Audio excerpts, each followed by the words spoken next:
pro-Russian militants in eastern Ukraine have seized 6 Ukrainian armored vehicles, the defense ministry in Kiev says. Reports say the occupants were disarmed after the vehicles were blockaded by locals in the city of Kramatorsk. The incident comes a day after the military began an operation to remove pro-Russian protesters from public buildings across eastern Ukraine. Meanwhile, NATO is increasing activity in member states bordering Russia. After Ukrainian forces recaptured an airfield outside Kramatorsk on Tuesday, armored vehicles appeared in the center of the town early on Wednesday. BBC journalists witnessed civilians, at least some of whom appeared to be local people, challenging soldiers, who were also blocked by a crowd a few kilometers outside the town. One officer said he had not come to fight and would never obey orders to shoot his own people. A column was blocked by a crowd of local people in Kramatorsk with members of a Russian diversionary terrorist group among them,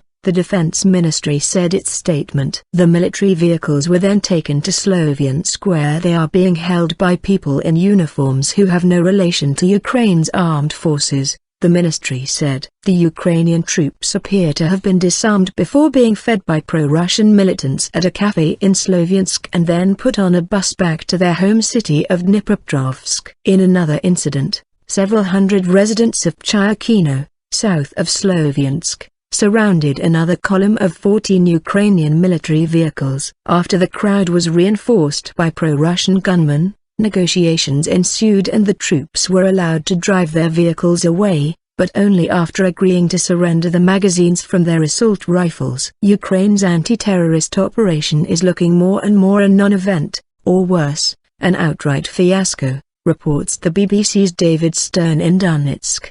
The episodes come amid increasing tension across eastern Ukraine, blamed by the Kiev government and the West on covert Russian intervention in the region, an allegation denied by Moscow. The crisis escalated this month after pro-Russian rebels occupied buildings in about 10 towns and cities, demanding greater autonomy or referendums on secession. Tens of thousands of Russian soldiers are believed to have massed on Ukraine's borders since Russia took control of the Ukrainian region of Crimea last month, following a controversial referendum on self-determination. As tensions rose, Ukraine's acting defense minister Mikhailo Koval headed for the east of the country to monitor the progress of the anti-terrorist operation announced by acting President Alexander Turchinov on Tuesday. In the city of Donetsk, where activists have been occupying the regional government building since 6 April, pro-Russian gunmen have taken control of the mayor's office. They told an AFP correspondent their only demand was for the region to stage a referendum on turning Ukraine into a federation with broader local rights. Meanwhile, NATO announced it was beefing up its eastern members' defenses. In Brussels, NATO Secretary-General Anders Fogh Rasmussen promised more planes in the air,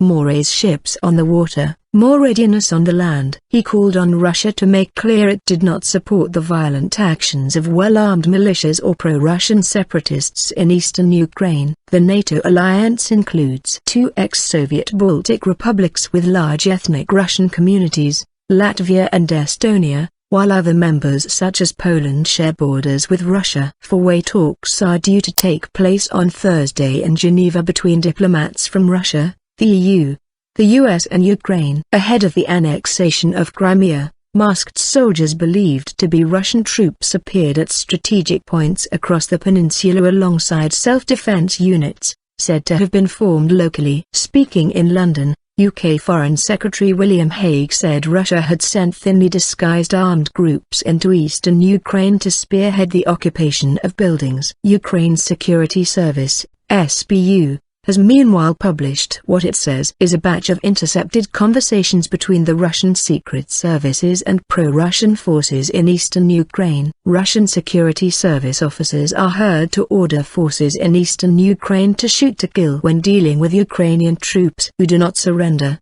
according to the transcripts. Counterintelligence spokesman Vitaly Nader told reporters the same Russian agents had been involved in the run-up to Russia's Crimean annexation. The intercepts could not be independently verified. Moscow maintains the pro-Russian protests in eastern Ukraine are the result of grassroots activism.